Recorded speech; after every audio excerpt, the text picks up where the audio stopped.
Hello বন্ধুরা, আজকে আপনাদের খুব সুন্দর একটা জিনিস আমি দেখাতে নিয়ে এসেছি। আর এই সেটিংটা প্রতিদিনই আপনাদের করা উচিত। যদি আপনারা না করেন তাহলে কিন্তু একটা অনেক বড় সমস্যা হয়ে যাবে, আইডি যে কোনো সময় ডিসেবল হয়ে যাবে। তো আমি আপনাদের দেখাচ্ছি এই ব্যাপারটা। প্রথমে আপনি ফেসবুক এখানটা ক্লিক করবেন, অ্যান্ড দেন এখানকার সেটিং ডাইরেক্ট ওপরে দেখবেন সেটিং লোগো, একটু স্ক্রল করবেন। স্ক্রল করার পরে এখানে দেখবেন মিডিয়া মিডিয়া যাওয়ার পরে এখানে ক্লিক করবেন। করার পরে এখানে গিয়ে নেভার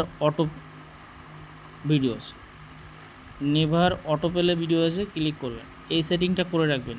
এই সেটিংটা করে রাখলে কি হবে, আপনাদের ফেসবুকে যে ভিডিওগুলো অটোমেটিক প্লে হচ্ছে, মানে আপনি স্ক্রল করছেন অটোমেটিক প্লে হচ্ছে, যেমন ধরুন এখানে আপনি এডিটে যাচ্ছেন, যাওয়ার পরে এই যে ভিডিও যা কিছু রিলস এগুলো, আর এরকম দেখুন আমি স্ক্রল করছি কিন্তু কোনো প্লে হচ্ছে না, এরকম হবে না। এতে কি হবে, আপনি যখন আপনার এখানটায় যাবেন আপনার আইডিতে, এখানে ধরুন গেলেন, যাওয়ার পরে আপনি এখানে যাওয়ার পর যে ভিডিওগুলো ছেড়েছেন অটোমেটিক তখন প্লে হবে।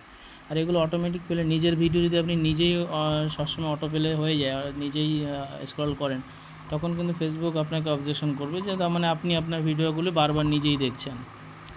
তো এই ধরনের সমস্যা হয়ে গেলে তখন আবার একটা বড় রকমের সমস্যা, মানে প্রফেশনাল মোড অন করার পরে আপনার এই সমস্যাগুলো মানে শেষ নেই। এবং অনেক রুলস, মানে এতগুলো রুলস না, প্রতি পায়ে পায়ে রুলস রয়েছে যেগুলোকে আপনাকে খুব ফলো করতে হবে। এবং ফেসবুক আইডিতে আপনার কোনো রকম ছেড়খানি করলে চলবে না।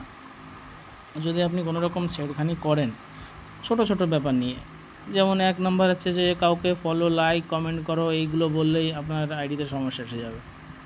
সেকেন্ড, কোনো গ্রুপে আপনি কাউকে একটা বাজে কথা বললেন, সেটাও সঙ্গে সঙ্গে রিপোর্ট হয়ে যাবে।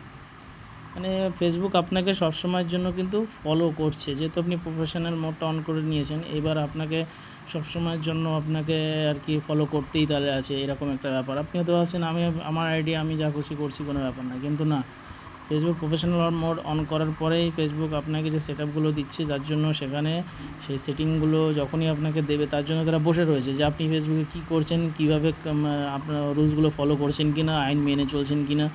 তো যার জন্য আপনাকে কিন্তু খুব সাবধানে কাজগুলো করতে হবে এবং মন দিয়ে আপনি আমার কথাগুলো শুনুন এবং এইভাবে কাজগুলো করুন। আশা করি আপনার পোস্ট, আপনার আইডি সুরক্ষিত থাকবে।